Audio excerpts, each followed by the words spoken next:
गेल्या एक तासापासून भारतीय जनता पक्षामध्ये ज्यांना प्रवेश करायचा होता ते प्रवेशाच्या प्रतीक्षेमध्ये आहेत. सुनील केदार भाजपचे शहराध्यक्ष आपल्यासोबत आहेत. काय आता नेमकं ठरलंय? आमचे नेते गिरीश भाऊ माझे नेता आहे इथे. ते जो निर्णय घेतील तो. पण काय प्रवेश होतोय प्रवेश होत नाही बघा येत आहेत ना. गिरीश भाऊ माझे नेता आहे, ते घेतील निर्णय. तुम्ही आता समजूत काढण्यासाठी गेला होता, त्यांचे प्रवेश होणार आहे असं काय नाहीये, ते वरिष्ठ नेते असं वाटलं नाही पाहिजे त्यांना, म्हणून त्यांना भेटलेलो आहे मी. आमदार गेलेले होते गिरीश महाजन यांची भेट घेण्यासाठी, काय झालं बैठक? ते अपडेट अजून माझ्यापर्यंत आलेलं नाही. पण मग आता जो विरोध आहे तो विरोध डावलून प्रवेश होईल. ते आता महाजन साहेबांना काय निरोप आलेला आहे त्याप्रमाणे निर्णय होईल. गिरीश भाऊंना आणि प्रवेश नाही झाला तर मग यांची कशी समजूत घालणार? असं काही नाहीये. गिरीश भाऊ येईपर्यंत वेट अँड वॉच करा, वाट बघा. नाही पण काही चर्चा झाली आहे का आपली? 2 मिनिटं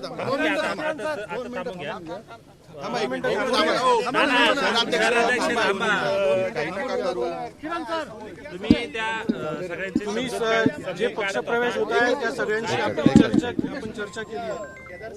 हॅलो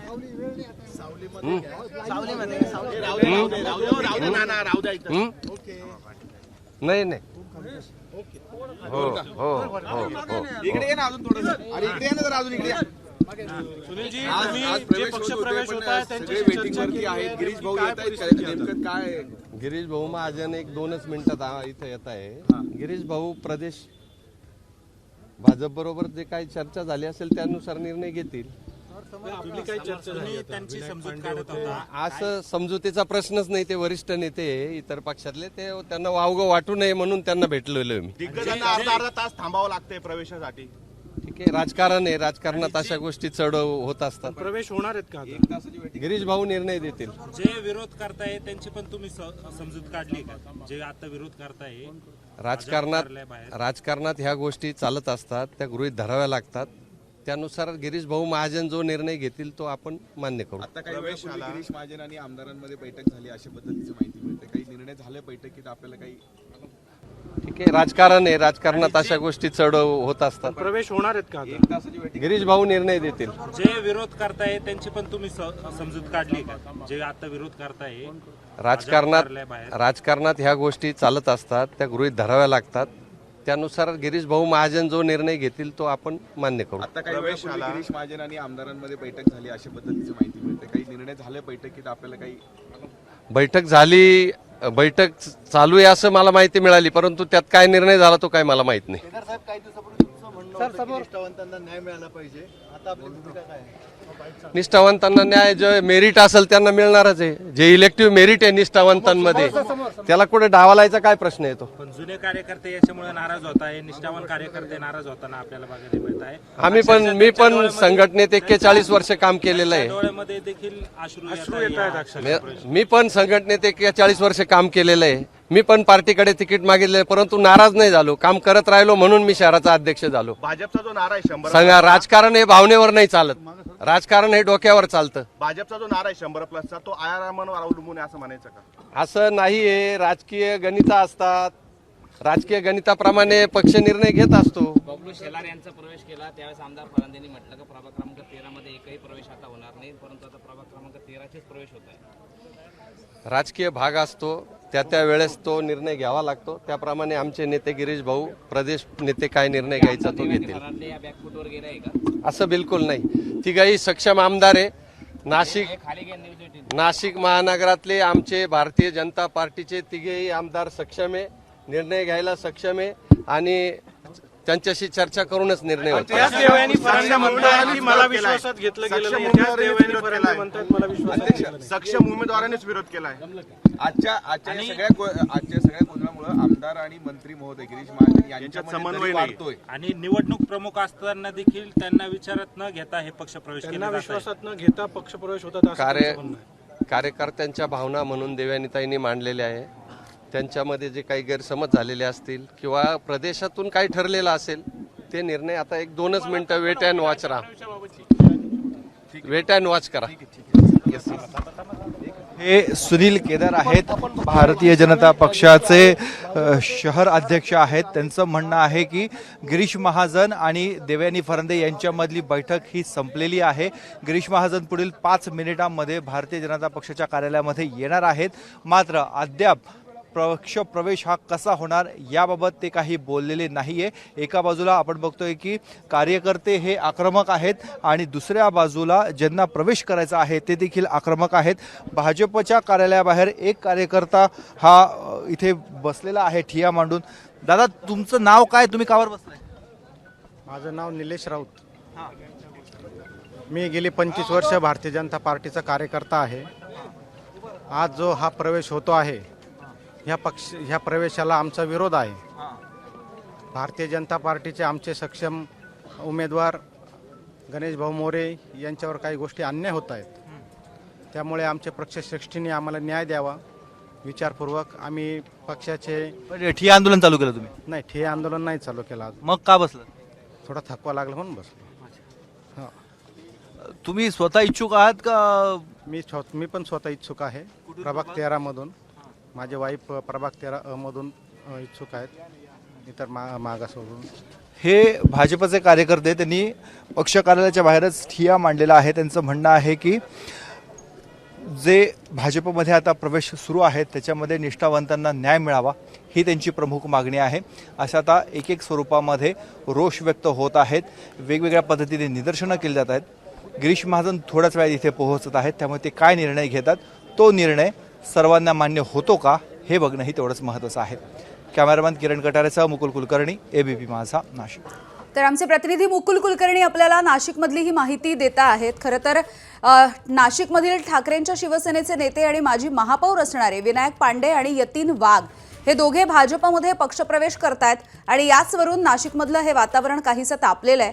कारण निष्ठावंत भाजप कार्यकर्त्यांनी या पक्षप्रवेशाला मात्र विरोध केलेला आहे. पुन्हा एकदा मुकुल सोबत बोलण्याचा प्रयत्न करूयात. मुकुल, गिरीश महाजन, देवयानी फरांदे यांची बैठक संपल्याचं कळतंय आणि हा पक्षप्रवेश आज नेमका होऊ शकतो का?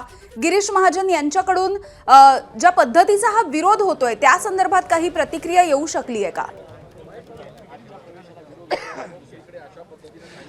या दोघांच्या बैठकीमध्ये काय झालेलं आहे हे अद्याप निष्पन्न झालेलं नाहीये. मात्र भाजपचे शहराध्यक्ष सुनील केदार यांनी थोड्याच वेळापूर्वी एबीपी माझाशी बोलताना सांगितलं की गिरीश महाजन अवघ्या 5 ते 10 मिनिटांमध्ये भारतीय जनता पक्षाच्या कार्यालयामध्ये येणार आहेत. ते जे निर्णय घेतील तो निर्णय सर्वांना मान्य असल्याचं शहराध्यक्षांचं म्हणणं आहे. मात्र ते बोलताना हेही बोलले की निष्ठावान कार्यकर्त्यांवर आम्ही अन्याय करत नाहीयेत, परंतु जे निष्ठावान आहे परंतु त्यांचं मेरिट आहे निवडणूक लढण्याचं, त्यांना संधी दिली जाईल. याचा अर्थ असा की इतरांना संधी दिली जाणार नाही. त्यामुळे भारतीय जनता पक्षानं प्रभाग क्रमांक 13 हा संपूर्ण पॅनल आयात केलेला आहे. 4 उमेदवार आणि त्यांचे कुटुंबीय आता भारतीय जनता पक्षाच्या प्रवेशाच्या प्रतीक्षेमध्ये आहे. मागच्या बाजूला जर आपण बघितलं तर साधारणतः 1 तास झाला सर्वजण, 2 माजी महापौर त्यामध्ये आहेत, 1 माजी आमदार आहेत आणि हे सर्वजण भारतीय जनता पक्षामध्ये प्रवेश करण्यासाठी प्रतीक्षेमध्ये आहेत. गिरीश महाजन थोड्या वेळामध्ये इथे पोहोचतील. देवयानी फरांदे ज्या नाशिक मध्यच्या आमदार आहेत त्यांनी कडाडून विरोध केलेला आहे या प्रवेशाला. त्यातील काँग्रेसचे ज्येष्ठ नेते शाहू खैरे यांच्या प्रवेशाला देखील भारतीय जनता पक्षाच्या इच्छुक उमेदवार त्यांच्या समर्थकांनी विरोध केलेला आहे. या विरोधाच्या पार्श्वभूमीवर गिरीश महाजन इथे थोड्या वेळामध्ये येणार आहे. प्रचंड अशी गर्दी इथे जमलेली आहे आणि तेवढाच पोलिसांचा बंदोबस्त देखील तैनात करण्यात आला आहे. त्यामुळे अवघ्या 5 ते 10 मिनिटांमध्ये इथे नेमकं आता काय काय घडतं हे बघणं महत्त्वाचं आहे. अगदी मुकुल, आताची आपण नाशिकची परिस्थिती बघतोय, मात्र याआधी पालघरमध्ये अशाच पद्धतीची एक घटना झाली होती. त्यावेळेला काशीनाथ चौधरी यांना भाजपमध्ये पक्षप्रवेश देण्यात आला होता. यानंतर काही दिवसांनी त्यांना विरोध वाढला. साधू हत्याकांडाचा सगळी किनार त्या प्रकरणाला होती. पुन्हा एकदा त्यांचा पक्षप्रवेश नाकारण्यात आला होता. तर आता जी परिस्थिती आपल्याला नाशिकमध्ये दिसतेय, तर असं काही या ठिकाणी घडू शकतं का? म्हणजे पक्षप्रवेशाला विरोध देखील होताना दिसतोय, त्यामुळे हा पक्षप्रवेश लांबणीवरती जाऊ शकतो? पालघरचा जो विरोध झालेला होता त्याचं कारण पूर्णपणे वेगळं होतं. इथला जो विरोध होत आहे हा निष्ठावंतांवर अन्याय होत आहे. ज्यांच्याकडे निवडणूक प्रमुख पदाची जबाबदारी देण्यात आलेली होती त्या आमदार देवयानी फरांदे यांना देखील या संदर्भातली कल्पना नव्हती, किंबहुना त्यांचा विरोध डावलून हा प्रवेश केला जातोय अशी एक भावना इथे तयार झालेली आहे। त्यामुळे देवयानी फरांदे यांनी सोशल मीडियाच्या माध्यमातून आपली भावना व्यक्त केलेली होती। त्यानंतर मंत्री गिरीश महाजन यांनी त्यांना बैठकीसाठी बोलवलेलं होतं, त्यांच्यामध्ये बैठक ही पार पडलेली आहे, परंतु अद्याप हा निर्णय झालेला नाहीये की आता हा प्रवेश होणार आहे, लांबणीवर होणार आहे का भारतीय जनता पक्षाचं कार्यालय सोडून इतर ठिकाणी कुठेतरी प्रवेश करायचा, तिकीट वाटप करायचा आणि नंतर हे संपूर्ण वातावरण शांत होण्याची वेळ बघायची। बरं मुकुल, जसं तुम्ही म्हणताय की सध्या देवयानी फरांदे आणि गिरीश महाजन यांची ही बैठक सध्या झालेली आहे, मात्र ज्या वेळेला अशा पद्धतीचे पक्षप्रवेश आयोजित केले जातात किंवा होणार आहे हे कळतं, तेव्हा जर देवयानी फरांदे यांच्यावरती अशा सगळ्या ठिकाणची जबाबदारी होती त्या स्थानिक पातळीवरती, तर त्यांना विश्वासात घेतलं गेलं नव्हतं? ह्या प्रवेशाच्या बाबत देवयानी फरांदे यांचं स्पष्ट मत आहे, माझा या प्रवेशाला विरोध आहे, याबाबतची मला कल्पना नव्हती, कारण याच प्रभागामध्ये प्रभाग क्रमांक 13 हा नाशिकच्या मध्यवस्तीतला प्रभाग आहे। याच्यामध्ये मोठी बाजारपेठ आहे, गावठाण परिसर आहे आणि इथून हे नगरसेवक निवडून येत आहेत। हा खरं तर माजी महापौर विनायक पांडे हे सातत्याने तिथे त्यांचं प्राबल्य राहिलेलं आहे, शाहू खैरे यांचं देखील याच भागामध्ये प्राबल्य राहिलेलं आहे, त्यामुळे सातत्याने निवडून येणारे हे घराणे आहेत आणि यामुळे भाजपच्या काही जोपर्यंत भाजप क्षीण होती, भाजपची ताकद नव्हती, त्यावेळेस भारतीय जनता पक्षाचे कार्यकर्ते यांच्याच विरोधात लढत होते।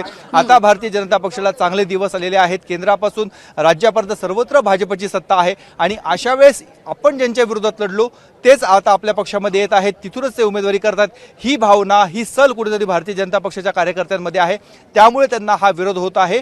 म्हणून आज नाशिकमध्ये हा गोंधळ बघायला मिळाला। जसं तू म्हणाली, देवयानी फरांदे यांनी 4 दिवसापूर्वीच याच मतदारसंघामध्ये राष्ट्रवादी काँग्रेस शरद पवार पक्षाचे शहराध्यक्ष गजानन शेलार यांच्या पुतण्याचा प्रवेश घडून आणलेला होता। त्यावेळेस त्यांनी सांगितलं होतं की यानंतर इतर प्रवेश होणार नाही। त्या दिवशी देखील गिरीश महाजन हे नाशिकमध्येच होते, मात्र प्रवेशाची वेळ जशी जवळ आलेली होती त्यानंतर ते नाशिकमधून मुंबईला महत्त्वाचं काम असल्याचं कारण देत ते नाशिकमधून निघून गेलेले होते आणि देवयानी फरांदे यांच्या उपस्थितीमध्ये तो प्रवेश झालेला होता। त्या प्रवेशानंतर आज 4 दिवसांनी पुन्हा एकदा 4 प्रमुख नेते भारतीय जनता पक्षामध्ये प्रवेश करतायत, त्यामुळे गोंधळाचं वातावरण निर्माण झाले, तणावाचं वातावरण निर्माण झालेले आणि भाजपच्या कार्यालयाबाहेर अभूतपूर्व असा गोंधळ, अभूतपूर्व असा पोलिसांचा बंदोबस्त तैनात करण्यात आला आहे। बरं मुकुल, जे ठाकरेंच्या शिवसेनेचे नेते आणि माजी महापौर राहिलेले आहेत विनायक पांडे आणि यतीन वाघ, हे दोघे देखील भाजपमध्ये पक्षप्रवेश करणार आहेत असं कळतंय, मात्र या दोघांना भाजपकडून काही ऑफर देण्यात आली आहे का? या दोघांनी काही माहिती दिली आहे का या संदर्भातली?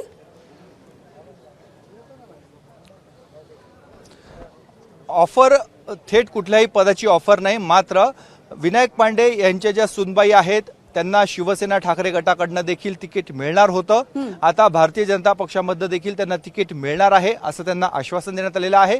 यतीन वाघ हे स्वतः इच्छुक आहेत, ते मनसेचे पहिले महापौर, महाराष्ट्रामध्ये मनसेची पहिल्यांदा सत्ता नाशिकमध्ये आली आणि या पहिल्या सत्तेचे पहिले महापौर म्हणून यतीन वाघ आहे। मात्र मध्यंतरीच्या काळामध्ये ते शिवसेनेमध्ये गेले होते, शिवसेना 2 भागामध्ये दुभंगली गेली, त्यानंतर देखील ते ठाकरेंच्या सोबत राहिलेले होते। मात्र आता निवडणुकीचं गणित लक्षात घेता त्यांनी आता भाजपमध्ये प्रवेश करण्याचा निर्णय घेतलेला आहे। त्यांना तिकिटाची अपेक्षा आहे, त्याचबरोबर शाहू खैरे यांना स्वतःला तिकिटाची अपेक्षा आहे, त्यामुळे हे सर्वजण तिकीट मिळावं अगदी, त्यामुळे अगदी थोड्याच वेळात कदाचित मुकुल आपल्याला कळू शकेल, हे चित्र स्पष्ट होऊ शकेल। तुर्तास धन्यवाद माहितीसाठी। एबीपी माझा, उघडा डोळे बघा नीट।